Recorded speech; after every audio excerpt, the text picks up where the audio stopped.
let's talk about driver. And what we're going to do is we're going to take inspiration from Tiger. Changes Tiger has made from his swing from the 2000 era to more modern day golf swing are going to become really apparent in this video, and the changes that you should be looking to try and make in towards your golf swing as well. Now, when we look at 2000 swing of Tiger, what we'll notice is the way that, and a lot of his coaching in that time was all about keeping his arms in front of his body. Right, so that was something that when he was working with Butch and even with Hank Haney during these sort of times, he was always talking about keeping his arms more in front of his body. Now, the slight disadvantage to doing this successfully is you can end up swinging above plane. And if you start swinging above plane, what will then happen is you'll have unnecessary arm rotation. This happens to quite a few students that I work with.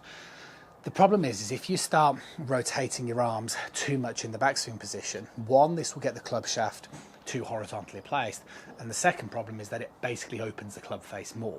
So as you come into the downswing, you're likely to have to come down steeper, and to be honest with you, it adds inconsistency. So it's no surprise, as Tiger's understanding of the swing and stuff has changed over the years, that he's conformed the backswing to being something that would be deemed as more on plane, right, which is what's more important for us. So I think to mimic the correct movement, a really good drill is to just grab a couple of alignment sticks.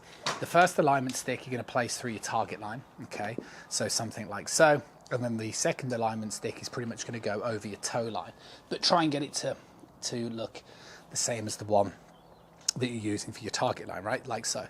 Now, Tiger's previous swing was out here and a lot of this, and what we now have seen with Tiger over the years is to get his arms more connected to his body. So the idea of the alignment stick that's placed over your toe line is you want to get the feeling that your hands are moving this way. Okay, so you can see the way my hands move over the stick that's on the floor. Now, simultaneously, you still have to keep the club on plane. And this is why we see a lot of the pros talk about keeping the club head in front of the hands. If you keep your hands closer to your body and you allow the club shaft to still stay on plane, which means travel through your target line, you'll end up with a position that looks more this way. And this is what you're after, because then your arms are more connected to your body as I go into this position, right, as opposed to being more out here.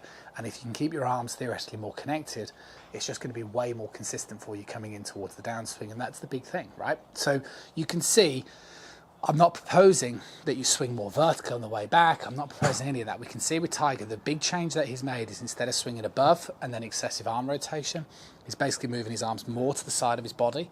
He's still getting the club shaft on plane in the backswing, but because his arms are more connected, it makes it easier for him to come down on plane, hit the driver more consistently from the inside, and get more control over the club face. And this is a thing that, like I say, I work on a lot with students, trying to understand swing plane. And secondary to that, try to understand that you want to feel like your arms are more connected as you are swinging that golf club on plane. And that's the change that Tiger's made, and it's a change that you should be looking in your game as well. Work on it, let me know. I'll see you soon.